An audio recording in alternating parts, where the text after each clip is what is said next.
screaming at? No one. All right, what is going on, Gator Nation? Hope everybody's having a great week. I am Keith Niebuhr of Gators Online. That is Zach Albaverdi, also of Gators Online, part of the On3 network. By the way, we got a great special this week. I need to point that out. You can get the Gators Online for half off. But this is the Gators Online show. It's a busy time of year for basketball. Football's off this week. Football's on spring break. We are going to talk some Gators football a little bit later in the show, but we're going to start with the March Madness, obviously. Zach, that's what everybody wants to talk about right now. That's what everybody's thinking. The first four were the last two nights in Dayton, and the real show starts today. The Gators will begin play Friday night down here in Tampa at Benchmark International Arena as the number one seed in the South, and they're going to face Prairie View A&M, which won a first four-game Wednesday night against Lehigh. Solid performance. Obviously, I don't think they're in the category, the class of the Florida Gators, but, you know, it was a good win. First win ever in the NCAA tournament for Prairie View, so congratulations to them. The reward, Zach, is they got to face number one Florida in Tampa, defending national champs, and probably probably an angry Florida Gators team, I would think. Oh, yeah. 100%. They're going to get a team that's pissed off about the SEC tournament. Yeah, we were sitting here last week talking about how they really wanted to win this tournament, the SEC tournament. They wanted to keep that momentum going. And, Zach, they just looked a little – and by the way, we're going to do, just so everybody knows, basketball, football, and some baseball. But they just looked – you were there. I was watching on TV. It looked like they had heavy legs. They didn't look like their usual selves, Zach. What – as you look back and you kind of dissect what happened, what do you think it was? Well, I'll just go off of what Todd said, which honestly would be the opposite. Keith, he thinks that they didn't have enough underneath them in terms of preparation for the game. Todd said afterward, when they lost to Vanderbilt, that he kind of took it easy on the guys going into the SEC tournament, that he wanted them to actually get some rest and try to get their legs underneath them. And because of that, did not go as hard in practice. Did not go as hard as maybe they typically would, and he thinks that backfired against them, and he blamed himself for that approach and said that that's not how they're going to approach the NCAA tournament. Now, it's different because you have a day in between games to get your legs under you, but we usually don't see, Keith, teams taking the physicality to Florida, or at the very least being able to match the physicality that Florida plays with, especially down low. And we saw Kentucky and Vanderbilt be able to do that, which was very surprising. But they were banging down there, man. And, it wasn't that Florida wasn't playing hard, but you're right. They just did not look like their normal selves. The iteration of this team that had won, 11 games in a row to close out the regular season. So they got to get back to that, and that's something that they're focusing on this week. All right, Zach, they kind of look like the December Gators. There were turnovers, and they weren't shooting. Yeah, I saw you in our thread. You said the December Gators have entered the chat. So what do we make of the timing here? Is it just we don't know, obviously. We'll know in about 3 or 4 weeks. But do you think, what does your gut tell you? Just a blip on the radar, an aberration, or a real concern? Look, all credit to Vanderbilt. They played great, right? They played a great game, but Florida did not play great. So it's kind of the two things happening at the same time, which is your greatest fear, obviously. But what do we make of that performance? How concerning is it given the timing of it and how Vanderbilt did things? Yeah, honestly, the timing of it is actually great, because the reality is that as cool as it would have been and as impressive as it would have been for Florida to keep its win streak going and win what would have ended up being 20 straight games to win it all and to repeat as SEC tournament champions, that would have been very, very difficult to do. That is hard. And there's a great stat that Kyle Tucker put out that said, or that is, since unbeaten Indiana, I think in 1976, Keith? Yeah. That there has been no national champion rather, that won with a winning streak of more than 13 games coming in. So the Gators would have been at 14 had they won the SEC tournament in Nashville. And then to go out and win 6 more in a row in the big dance to make it 20 straight. I mean, could this team have done it? Yes. But if there was ever a time for this loss to happen and for this streak to stop, it was in Nashville. Because if you think about it, Keith, had they lost any game prior to the Vanderbilt game, including the first round against Kentucky, or excuse me, the quarterfinals against Kentucky, it potentially would have hurt their seeding, and they maybe would have not got the 1 seed if they would have lost, let's say, against Mississippi State or at Rupp Arena. So the fact that the loss came when it came, they had done enough at that point to pretty much lock up the 1 seed, obviously. But if you're going to lose at any point, that's the time and that's the tournament to lose in, right? You don't want to lose in the big dance. I mean, you lose in your conference tournament. You won the league title. Probably would have been more disappointing to lose in the Sunday game, to be in it, to win it, and then lose it. I mean, if you're going to lose, Keith, right, you might as well get out a day early so you can get that extra day of rest, right? So, I mean, I'm just trying, if there's any silver lining, it's that those guys did get a chance to get some rest, Tommy Houck especially. And I just think it's probably good for them to get a reset, to get, I don't want to say a wake-up call. It's not like they needed a wake-up call. I don't think they needed to be humbled. But it's just going back to that stat earlier, it's really hard to win that many games in a row to end the season. It's funny. Here's a reference point. The 2013-2014 Florida Gators, Zach. Patrick Young, Scotty Wilbeck, and those guys. They won 30 straight games. And as they went for 31, they lost to UConn at the Final Four. And I don't know whether that we don't know whether the pressure was built. Were they just playing ball, or did the pressure get to them, or did UConn just stifle them, which is probably what just happened. Just UConn put the clamps on them defensively.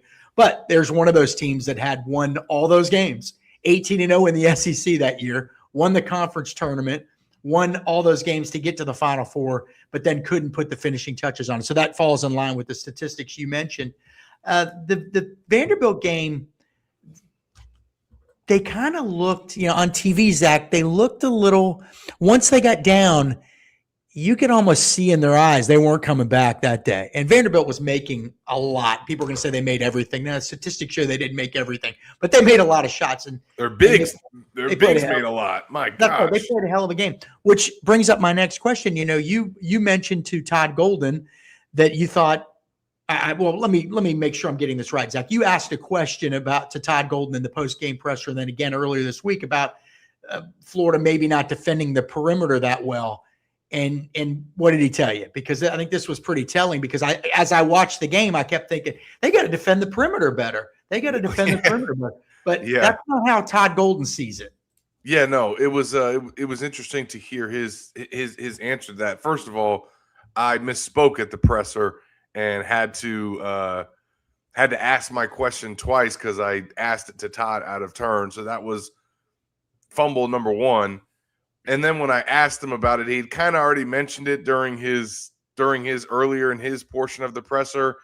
But I'm doing a live blog. I'm like running a thread, posting in there. We don't catch everything that they say, so I missed what he said. So he wasn't really happy to repeat himself. But he basically was saying that, hey, we had to give up something. We had to defensively decide to give Vanderbilt shots that we were going to live with, and the ones that they were willing to live with were their big shooting threes.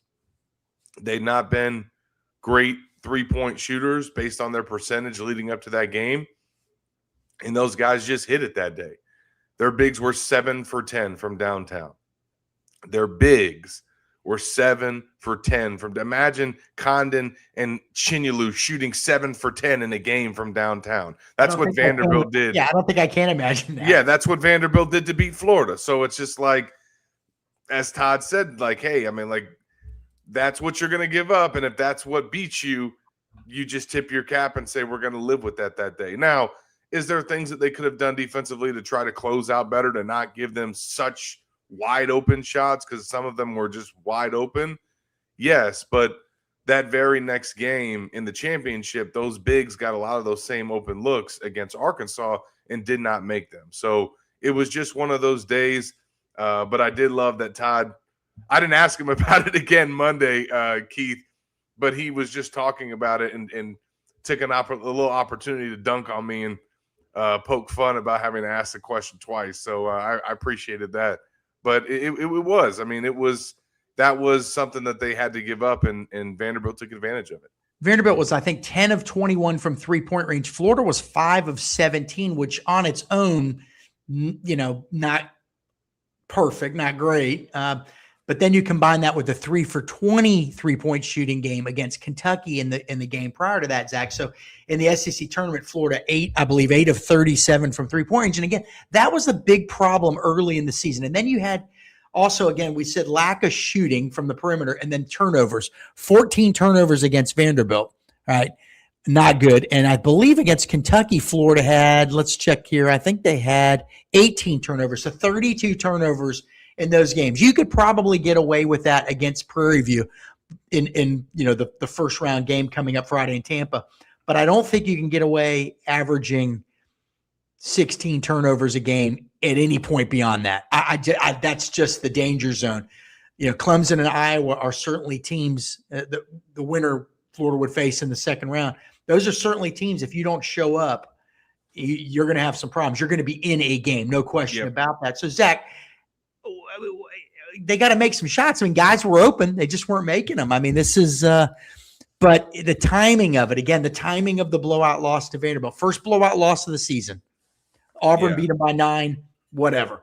This was the first true blowout loss. And then you combine that with the fact that turnovers, which hadn't been much of a problem lately, were a problem. And the 3-point shooting, which had gotten better throughout the season, as you pointed out multiple times, took a real dip. So you're putting all this stuff together as Florida's going into the NCAA tournament. And you start thinking, okay, well, wait a second here. Is what does this all mean? So let's talk about the shooting.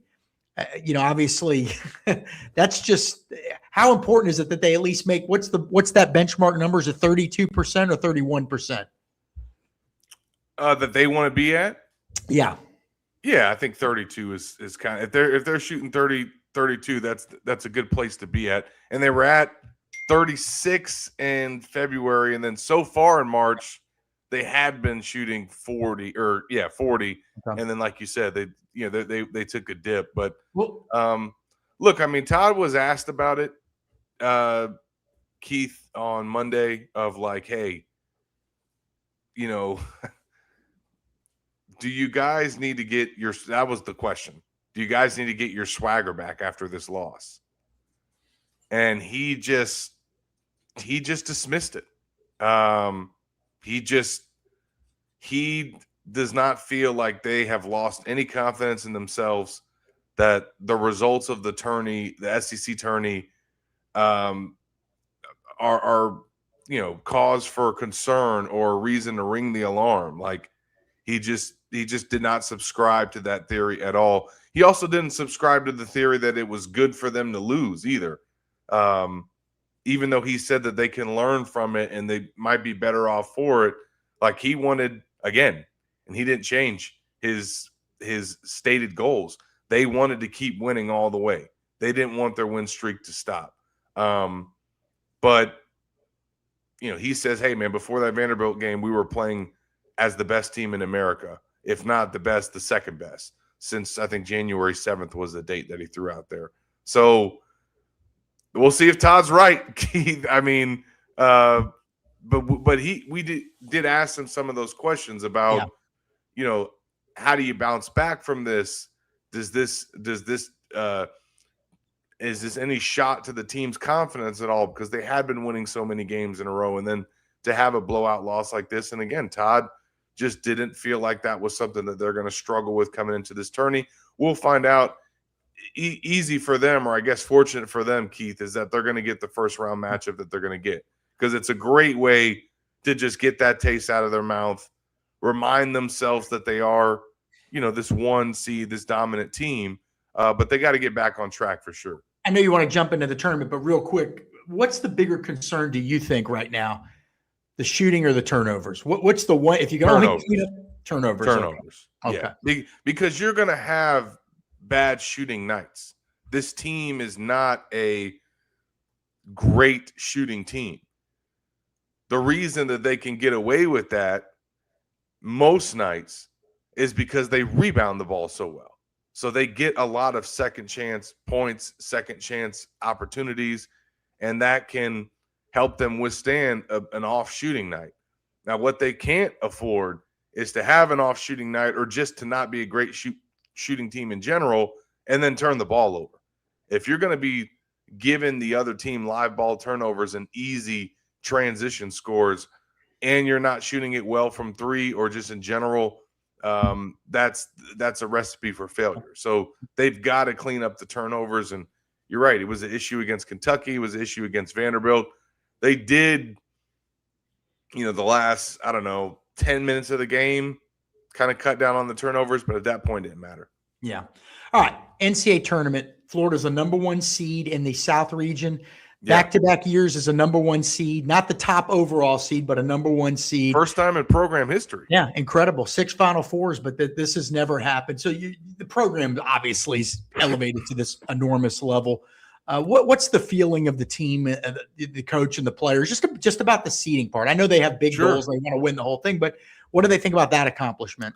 They think it's a big deal, Keith. And when you think about Florida basketball history, prior to Todd Golden, they had only gotten a 1 seed twice, both times under Billy Donovan.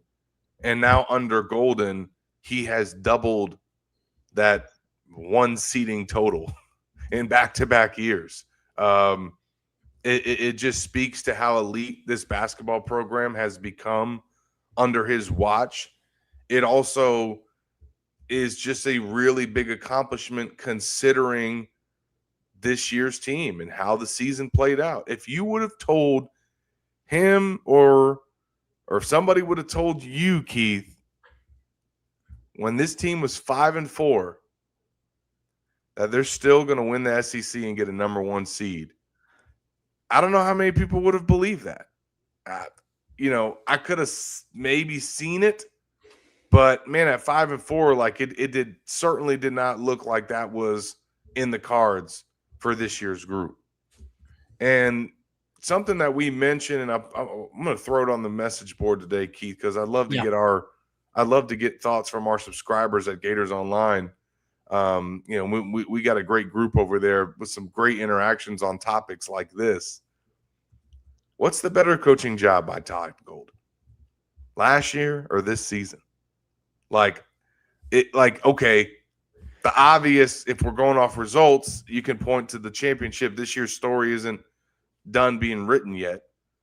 But, take away necessarily the end result or the championship. Let's just talk coaching job, roster construction, personnel development. And I guess you got to include the regular season success. But I don't know, Keith, what do you think was the better coaching job? I'll give some of my thoughts. But I mean, last year, people didn't really realize what Florida had and how good they could be until about the middle of the year, until once they got into SEC play. They did not have the kind of expectations on them that were on them going into the big dance this time last year. They certainly had them at that point. Everybody was expecting them to be the number 1 seed. The difference with this year's team is they came in with the expectations. Yeah. They came in as a preseason top 4 team, people thinking that they could go back to back. Where I think about which is the better coaching job, and there's a lot of layers to this, but I really kind of think about the backcourt, Keith, because to me, Walter Clayton Jr., Elijah Martin, and Will Richard were a special, special trio, all of whom got drafted. And I think that Boogie Flan, Xavier Lee, and Tommy Hauck, the 3 are obviously special in their own right, especially Tommy's having a great year.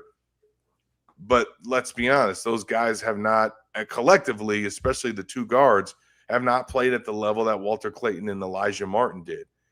And Walter Clayton was like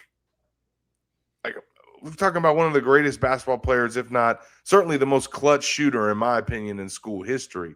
So if we're being real, and I think Todd wouldn't disagree with this, there's certainly times where that guy made his job easier as a coach. And I don't know that Boogie and Xavier have always made it as easy.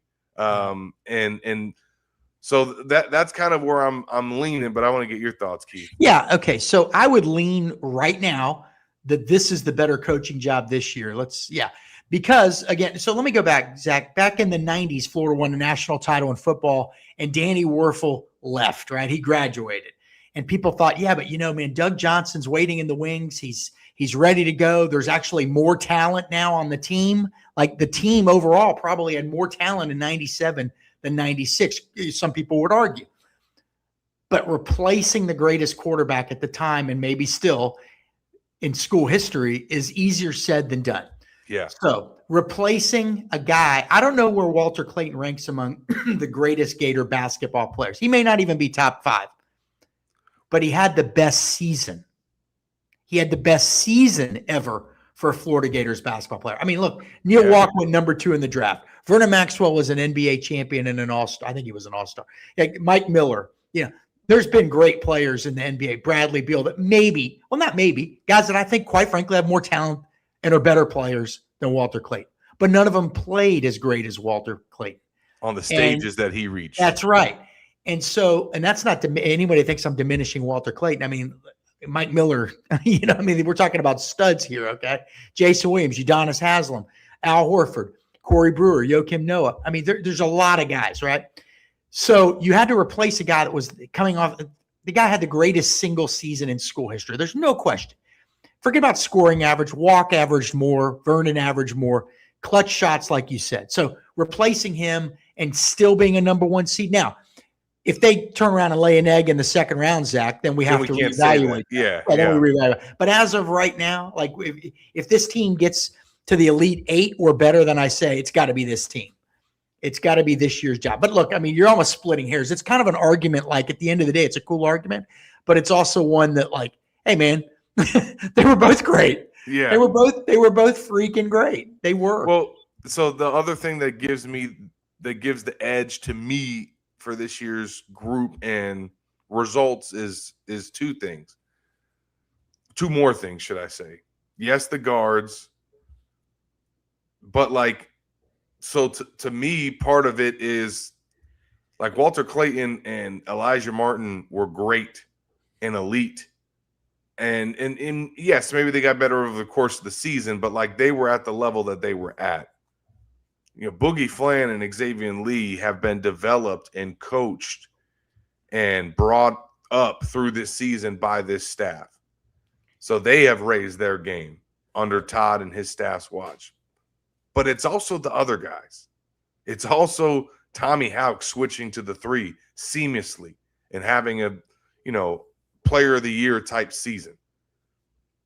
It's also Ruben Chinyalu going from what he was last year to what he is this year, and just the incredible development that they've had.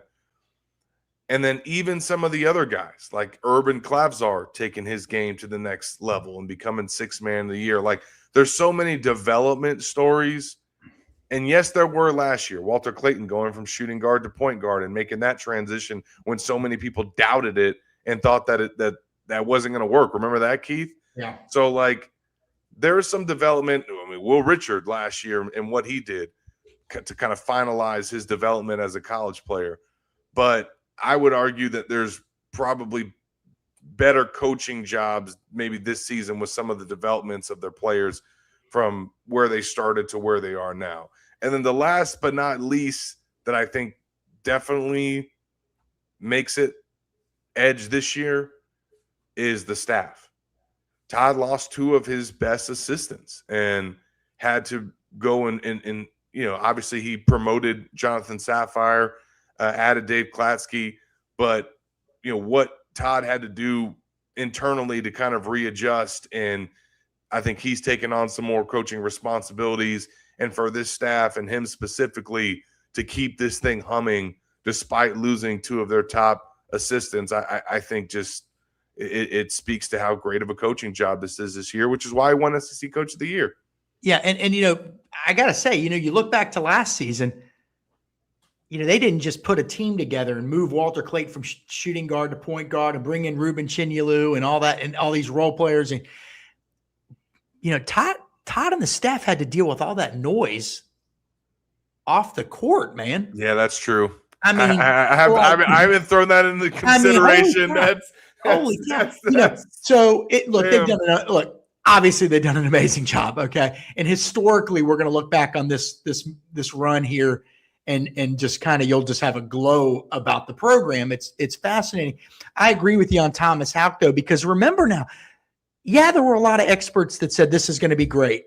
And some of them also said, well, we'll see. And a lot of people on the message boards not only said, we'll see, they'll say, no, he's a power forward. So they had the foresight. It's easy in retrospect, Zach, to say, it was a no-brainer.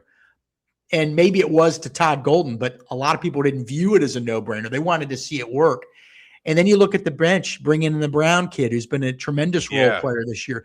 The development of Urban, I can never pronounce his name, Klapjar. Yeah, Klapjar. So incredible development there.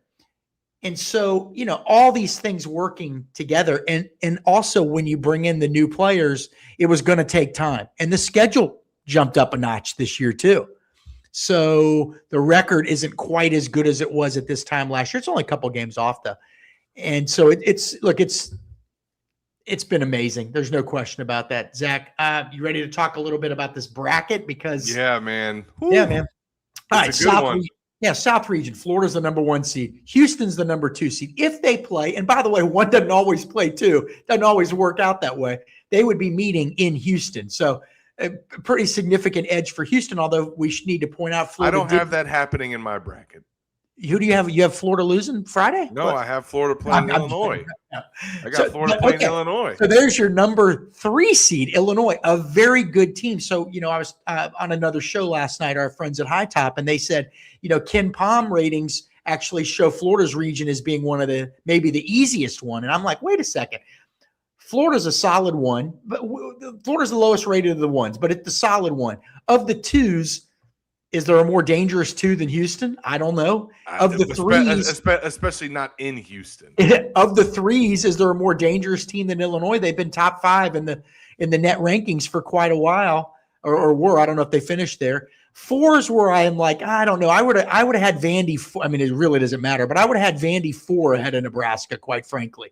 But you talk about those 4 teams are all Final Four type teams. And then you got a 7 seed in St. Mary's. That's a very good team.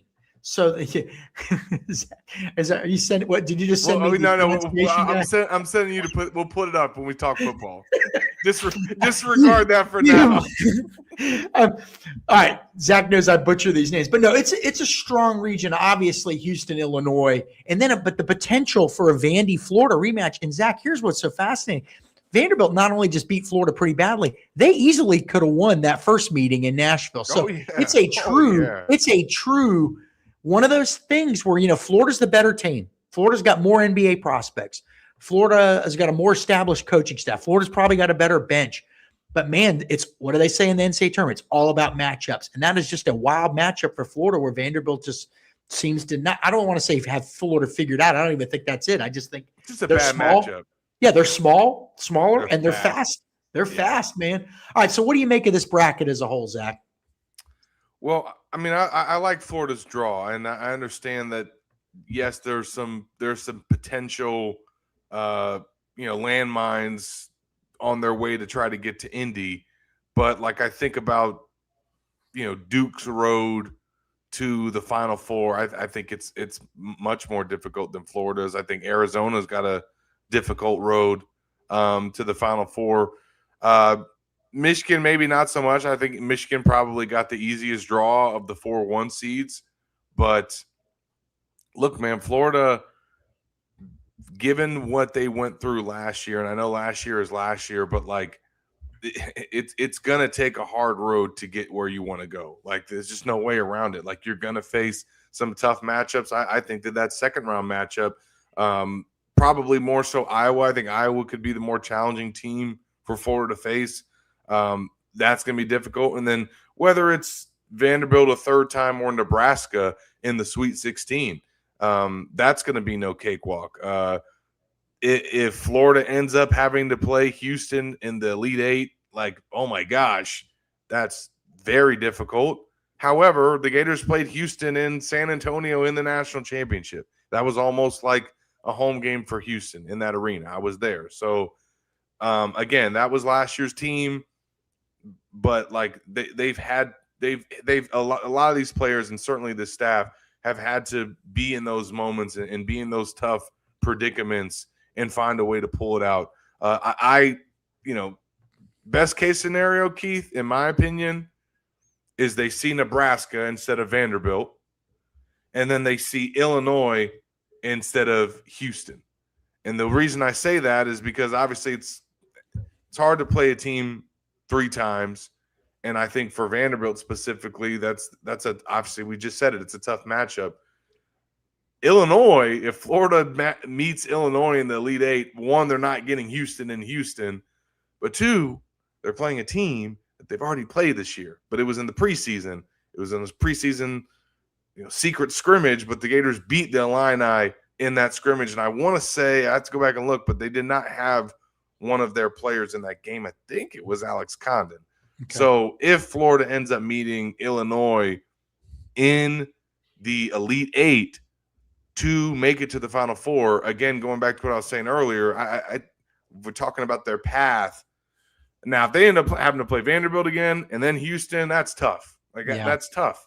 But do I think Florida could do it and is capable of being successful on that path as well? Yes, but it'd be much harder for sure.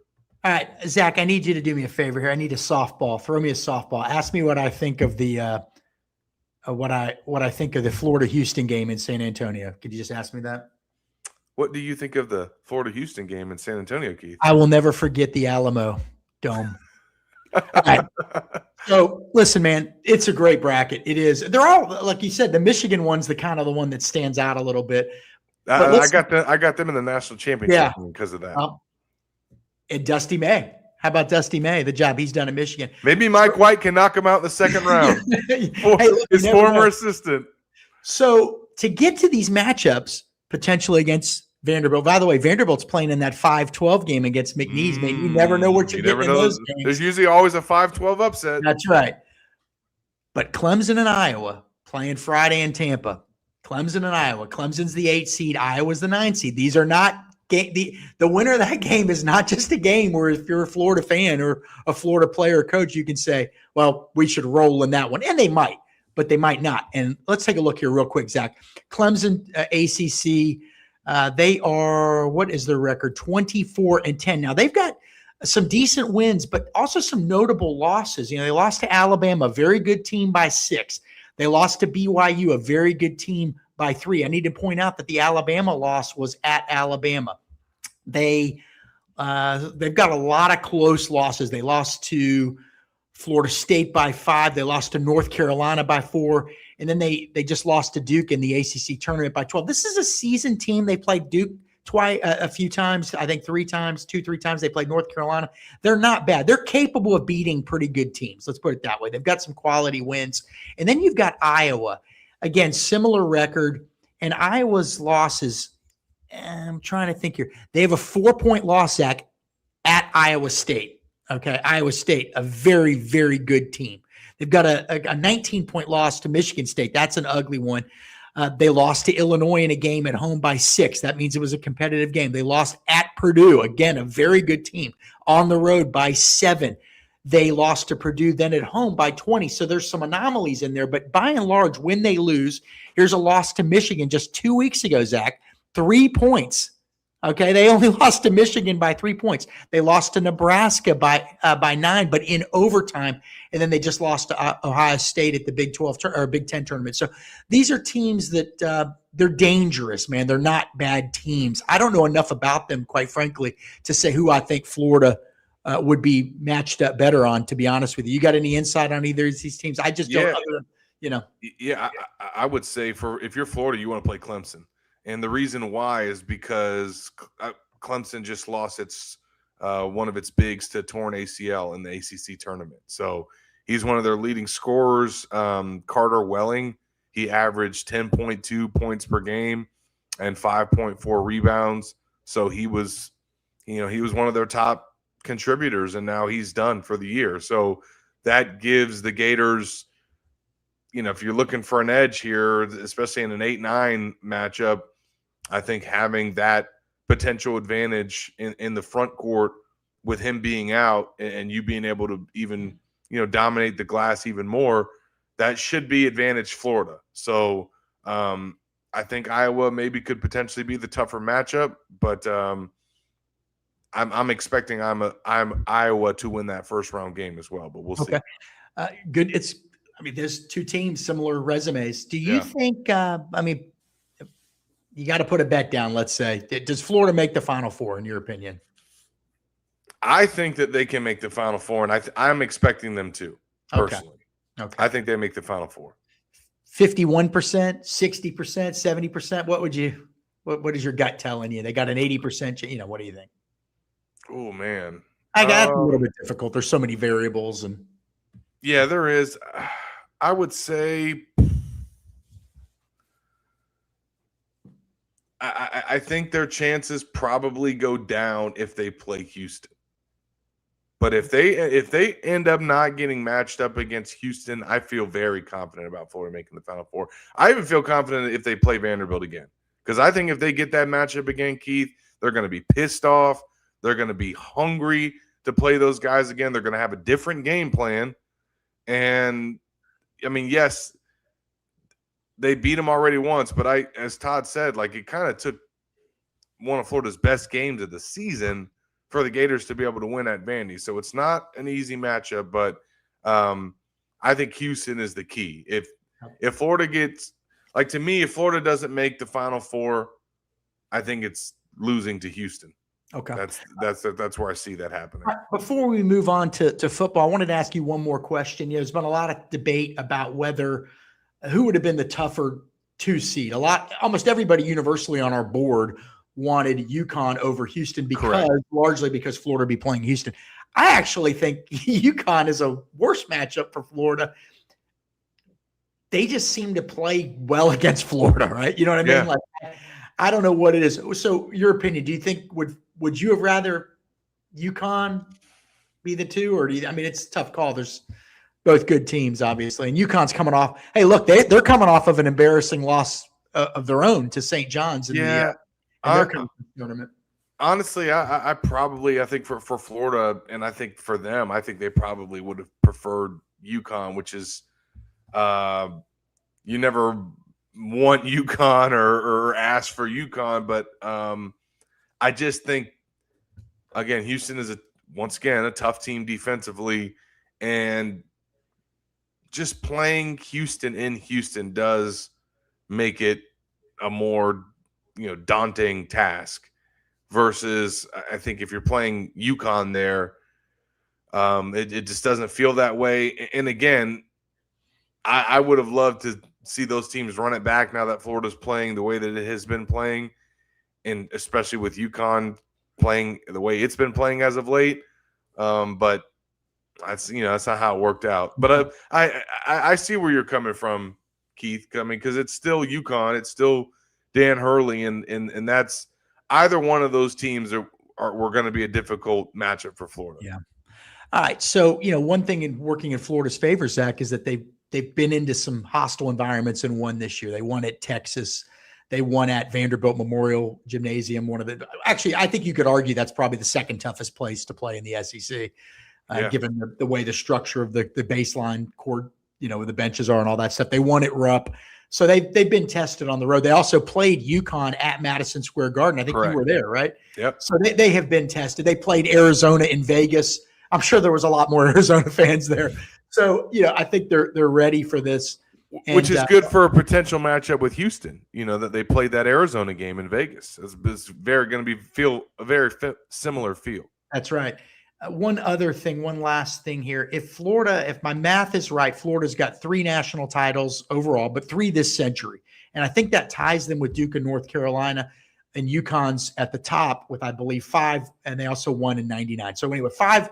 If Florida can somehow, as we get started in this tournament, if Florida can somehow run the table and win the whole thing, the program would have the second most national titles of any school in the country this century. And I think that's a big deal. I mean, anytime you win a national championship, but then you're saying when could you ever say you were above North Carolina or Duke in basketball during an era, right? Crazy to think. Yes, absolutely crazy to think. And UConn, what they've done is phenomenal too, but just incredible. Florida made its first NCAA tournament appearance 39 years ago, Zach, and they've been to 6 Final Fours. They've got one of the best winning percentages of any program in the NCAA tournament. So anyway, NCAA tournament begins at 9:25 p.m. Friday night at Benchmark International Arena in Tampa. We'll both be there too. We will both be there. And, look, man, it's interesting to see what Florida team shows. Are they going to be loose? They're going to be tight. So anyway, should be exciting. So make sure everybody goes to GatorsOnline.com for our coverage this week. And I will be at the Gators shoot around today at the arena, Zach. And, Let's go. and media availability. All right, we got to talk a little bit of football. They're off this week. Let's start with that graphic, Keith. Oh, God. Why don't you pull up the second one I sent you? I gotta save it first. Okay, hang on a second here. The most recent one I sent you, not the one on the coaching duos. Let's pull up that one first. You got to do a little talking here while I find this thing. I've got like 19 screens up, but so BetMGM put out a graphic this week of the best college football, college basketball coaching duos, which is an interesting topic to think about. I'm looking. I DM'd it to you. I sent to your DM. Yeah, I got it. It's so if you're talking all time, and I wrote about this at Gators Online this week. If you're talking all time, and we're talking about same year, same team, right? Same school. If we're talking about the best coaching duos of all time in these two sports in the same year, then there we go. So here we go. That is the list that they put out. But anyway, if you're talking all time, I think Urban Meyer and Billy Donovan, they're right up there. Like I don't know if you're going to find they're the only 2 coaches that won national championships in the same calendar year, and then they won 4 combined in a 3-year period. So best coaching duos of all time, Urban Meyer and Billy Donovan are atop that list. But what about right now? Well, that was their ranking of the top 8 combos, according to BetMGM, official partner of On3. And the Gators, as you see, if you're watching on YouTube, they've made the list. But interesting to think about maybe where the Gators belong on this list, because you've got their football coach and you've got their basketball coach. Their football coach has never coached a game at Florida. So but then their basketball coach is the only coach on this list and on this ranking that has a national championship in either sport. Golden's the only one. So that's got to count for something. So you got, for those that can't see on YouTube and you're listening on our podcast, which we appreciate, BetMGM put Alabama number 1, Houston number 2, Tennessee number 3, Oregon number 4, Louisville 5, Virginia 6, Miami 7, and Florida 8. Again, none of those coaches from either sport ahead of Florida have won a national championship. So you could, maybe I would, make the argument that the Gators should be higher than 8th because of Golden. But the fact that their head coach hasn't coached a game, at least with the Gators, obviously dings them in this discussion. But what do you think about this, Keith? Yeah, well, I think there's 2 schools that are missing, and I'm sure I'm going to miss one here as well. Duke, obviously.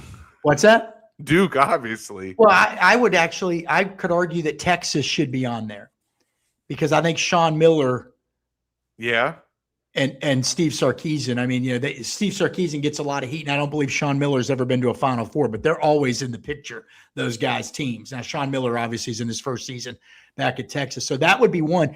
I would consider – I'm going to catch a little hell here for this one, Zach. I'd have to give Georgia – Oh, don't do it. I mean, you've got the football coach that's won multiple national titles, right? And then you've got Mike White's so bad that he can't even get very smart on the list. He's dragging him down. Well, but did not Mike White make an Elite Eight one season at Florida? He did. Okay, he did. So last time I checked, Dana Altman's never been to a Final Four. Yeah, so Nate Oates has been to one. Yeah, this list is interesting. I mean, yeah, you got Nate Oates and Kalen DeBoer at number one. Come on.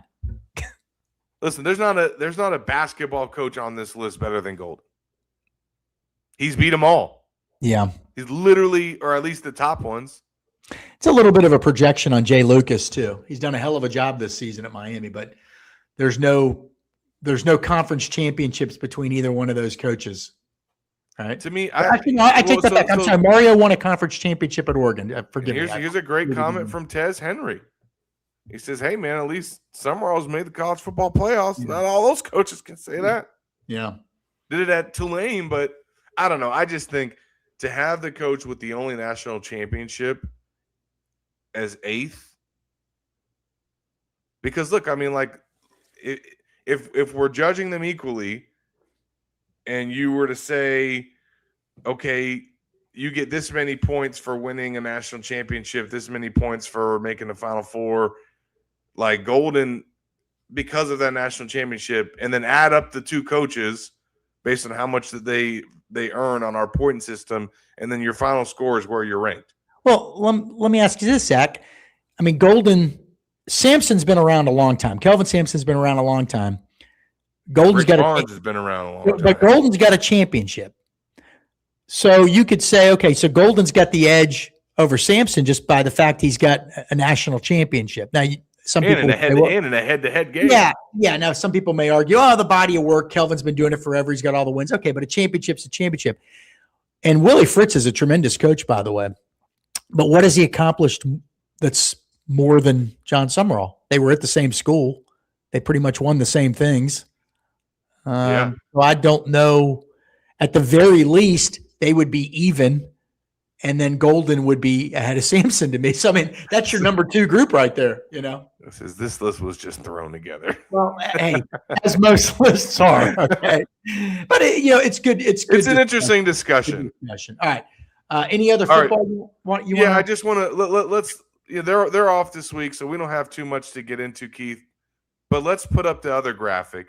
Oh, I got to save the other graphic now. Hang on. We need to make a public service announcement for all of the Florida football fans out there that are listening, that are going to be listening to our show this year, that are going to be watching the games, that are going to be tuning in to the Orange and Blue game on April 11th and watching all these players and wanting to talk about these guys. There we go. Maybe not knowing how to pronounce their names. Well, here you go. Here's the pronunciation guide for the 2006 Florida football team. At least, I guess these are only the newcomers. But the name that we've been butchering, I've been saying it was Oye Badayo. It is Oye but Beta Joe. Badajo. Oye Badajo. Oye Badajo. So Emmanuel Oye Badajo. I apologize for mispronouncing your name. We're going to do our best to get that right. Mr. Oye Badajo, we're sorry. We apologize. And if everybody here could see how big this guy is in person, like Zach and I have, you'd know why I'm calling him Mr. Okay? We don't want to get him upset at us. And I could never say his name right. Jannari Carr. Well, that one I've never had any problems with because I've covered him since he was 15 years old, and he told me from the get-go what it was. But, yeah, this is helpful. Emeka Ugorji. Now, that's a guy that people need to know because he potentially could be your starting left tackle this year. Yeah, or right. Or right, that's right. Or right tackle. Kendall Gerville, young player that's hurt right now, but he's got to keep an eye on. How about Ace C. Ngoli? What a pronunciation for that. C in goalie. So, but yeah, there you go for the folks. Obviously, watching on YouTube, you're getting the visual. But Evan Chica, Lakota Dupree, Kendall Gervil, Davion Gross, DK Kalu, Carter Milliron, Oye, Emmanuel Oye. Look, I can't now. This is great. The tables have turned now. Okay. Yes, they are. So this one's funny. If you guys remember the mic'd up video that they had with John Summerall, he's going around and he's like saying hi to all the players, and he was like by the specialist, and he's like, "What's up, Patron?" Whose name isn't Patron, and I guess he was calling Liam Padron. He was calling him Patron, but he knew that wasn't how he pronounced his name, but he was calling him it anyway. That's how he remembers it, I'm sure. Yeah. So but it's pronounced Liam Padron, like a drone. Aaron Philo, we've been getting that right. Dylan Hunter Sowald, and then last but not least, you take that one away, Keith. You already got Mecca Ugorji, Stanford. Mecca Ugorji. Yeah. So that's been there's your 2026 pronunciation guide for the football fans. All right, you're welcome. Got that off. How do we get back up here? How to get us back on? There we go. Any more football? Again, they're off. They get back to practice next week. We'll be back out there. Yeah, I mean, I've got nothing to say. Go read our insider at Gators Online. Like I can't give any. No, I'm just kidding. We do have an insider though. From kind of everything that we've heard from the first week of practice. Keith will have another chatter as well that you guys can check out at Gators Online. Again, don't want to give away too much of the juice. You can get your foot in the door right now at Gators Online. It's a half off spring sale for the whole year. So take advantage of it. We're going to have more spring practice intel, not just this week. We'll have it coming from the scrimmages. We'll have a bunch of portal coverage for basketball. Obviously, March Madness coverage, recruiting coverage once these guys continue to come to campus. So we've got it all at Gators Online. But, yeah, definitely just kind of looking forward to seeing these guys get back on the field. They've had 5 practices so far, Keith. We've learned a lot. Learned some things about the line of scrimmage, which I think are the biggest, I guess, question marks or unknown. We've learned a lot about this quarterback battle and where things stand. There's some impact transfers, some newcomers that have started to emerge. I can't remember whether or not we mentioned Micah Mays last time, but I'll throw him out there, Keith. That was one of the guys I wrote about in my intel report.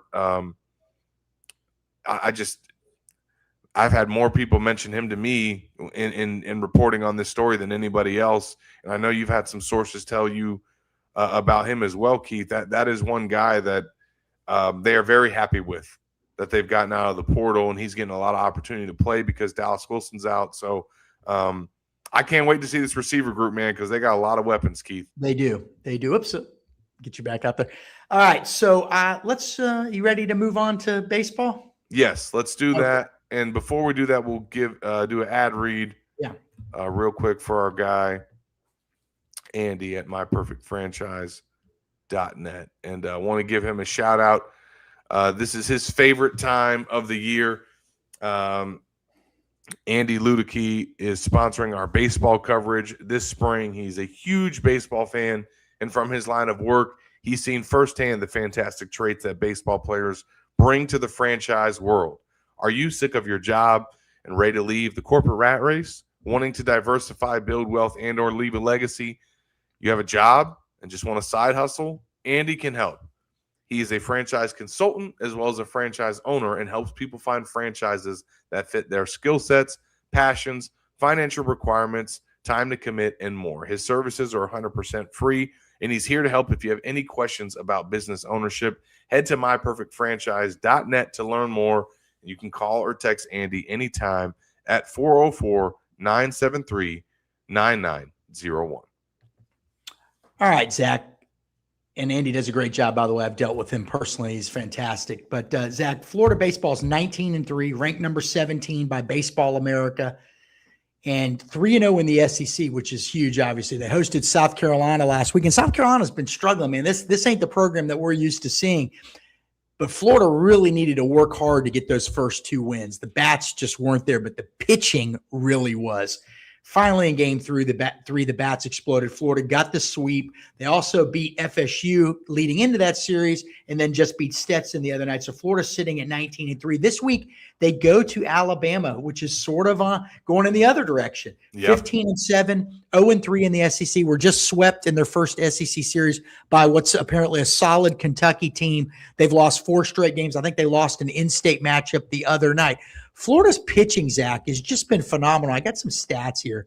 The team ERA right now is 3.0. Aiden King is 3-1. He hasn't given up an earned run this year. He's not given up an earned run in 23 1/3 innings pitched.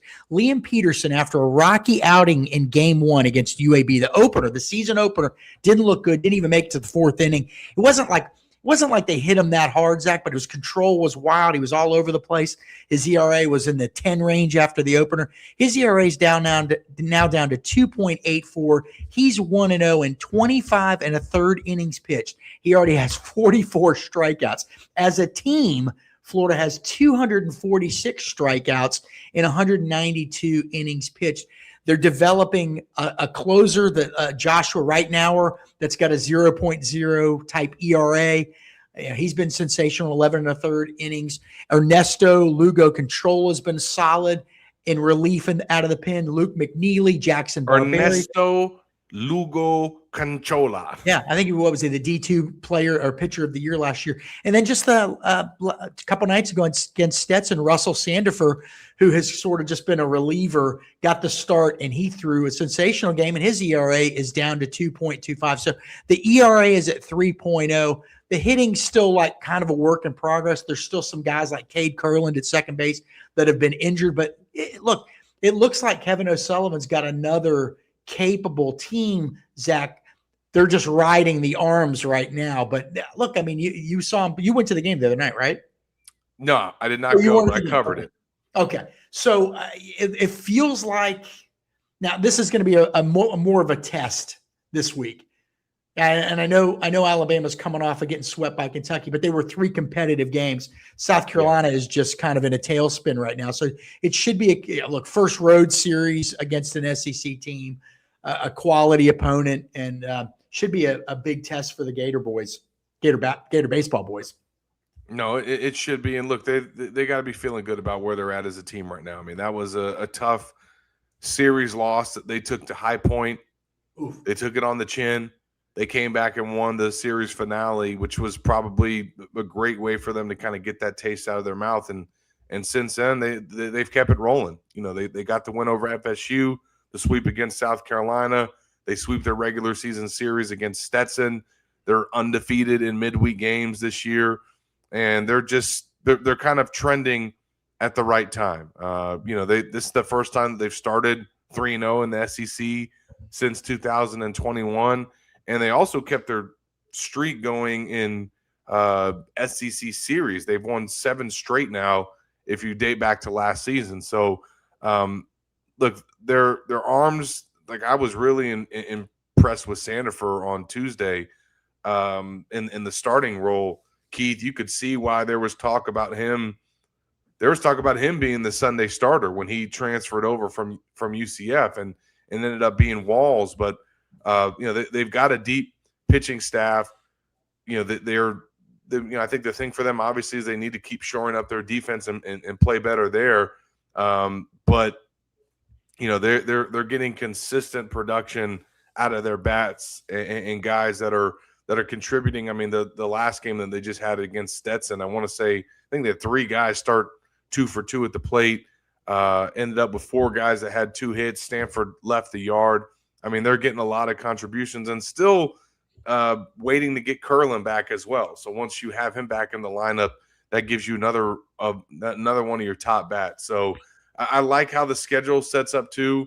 They get kind of this test now to go to Alabama, before getting challenged in a much more difficult matchup at Arkansas. Well, okay, so I'm looking at Liam Peterson, what he's done in recent games here. So let me pull this up here. So after that, I mentioned that first game against UAB, Zach, when Liam Peterson threw 3 1/3 innings, season opener, 3 1/3 innings, 3 hits, 5 runs, 4 earned, 5 walks in 3 1/3 innings. And again, his ERA was through the roof. Since then, 5 1/3 innings against Kennesaw State, 1 hit, no earned runs, 5 2/3 innings in a win at Miami, a good Miami team, 5 2/3 innings, 2 earned runs, 8 strikeouts. In the loss to High Point, again, he threw 5 innings and allowed 2 earned runs. That's a game you could still win, 11 strikeouts. Sure. In South Carolina the other night, 1 hit through 6 innings, 10 strikeouts, again, 44 strikeouts in 25 1/3 innings. When you combine him with Aiden King, your 1 and 2 starters, you really have a chance to win, a good chance to win, I think, Zach, every single series you compete in. I still think people want to see more out of the bats, though. Like the fielding you mentioned, they got a lot of errors. They do. They've got more errors than games played, so that's something that needs to be cleaned up. There's no question about that. But that game against South Carolina that they won 1-0 in extra innings the other night, in the Friday opener, that could have gone either way. They just couldn't get a hit. They had guys left on base all night. And then the second game, the same thing. So more production at the plate, but the arms are there. The arms are there, and the arms are going to be there too. And I think the big thing for Florida is one big thing is you're seeing Liam Peterson develop into a true ace, right? Yeah. After that shaky opener, he looks so confident, so poised out there. Everybody knew he had the stuff, but did he have it up here and here? You just never know. I mean, that's not questioning him, but you don't know. And now he's had some big games and some big performances, and now he's just got to stack one on top of the other. But I like where the team is headed. We'll see. This is a big weekend. They got to win this series. You got to try to win all these series because Alabama got to win this series. Yeah, Alabama's going to be hungry. They're going to be in desperation mode after starting 0-3. So anyway, anything else you want to add on baseball, Zach? And then they come back next week and play FSU in Jacksonville. So another midweek matchup against their rival. And if they can get this series against Alabama, take that one, man, they're going to be feeling really good going into Arkansas. Yeah, and get some guys back like we both mentioned. Curlin. Yeah, they got to have Curlin. Yeah, that's so key because just one extra guy that can get the ball out. He's gonna help shore up some of the defensive. He's not gonna have, you would think, some of the errors that we've seen. So, but the amount of arms you've got, short relief, long relief. You've got right now, it looks like a legit A1 closer. Yeah. You've got, like we said, the 1 and 2 guys. I guess the Sunday starter. Yeah, the Sunday starter situation, I don't know what Kevin O'Sullivan's plan is moving forward. Does he want to stick its walls, right? Does he want to stick with him? Does he want to give Standifer a look moving forward? We don't know. That's really, to me, that's sort of the only big question mark with the pitching staff. Yeah. Which, again, they can still tinker with that, but I think that they've got some options there, and that's good. So if one of those guys aren't performing, you're not stuck with them. That's right. That's right. Hey, you could always go. Wow, it's hard to predict, obviously, but you could always go do Sunday by committee if you have to, sort of treat it like a midweek if you really needed to. We got to win this game, but that obviously depends on how much the guys throw in the Friday and Saturday games. But as the season goes on, you have to think that Peterson is throwing 5 to 6 innings a game and King roughly the same. You have to think that they're going to throw a little bit more and more as the season goes on. You may not need those long relievers as much. So we'll see what happens, but I like where the team's sitting. There's a lot of potential there. And Zach, I think that is it, right? Yeah, man. It's time to dance, Keith. Time to dance. If you like what we're doing at Gators Online, make sure you hit the like and subscribe button down below, or the Gators Online show. And if you like us, we'd like you to try out right now, half off at gatorsonline.com. I mean, we write more intel pieces than maybe any fan team site in the country. Okay.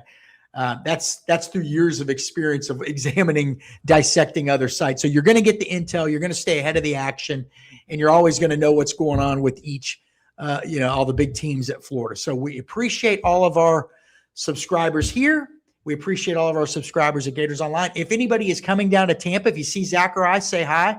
And it's going to be a blast at Benchmark International Arena. Zach, I think that's about the 8th name that place has had, including my one former employee, the St. Pete Times Forum. It was a great investment for them to put, all those millions of dollars into that arena and then lose our pensions. But But anyway, that's another story for another day, Zach. I hope you enjoy it down in my neck of the woods, Zach. I know you're going to be eating well. Zach's going to be staying at the Media Hotel, which is right in that downtown Tampa area, and there's a lot of food. There's a lot of great places to eat. Excuse me, Zach. Tampa's a great food city. But anyway, that for Zach Albaverdi, I am Keith Niebuhr. This is the Gators Online Show. We'll have some updates, I'm sure, coming up in the next few days. So we'll do it again soon. Take care, man. Take care, everybody.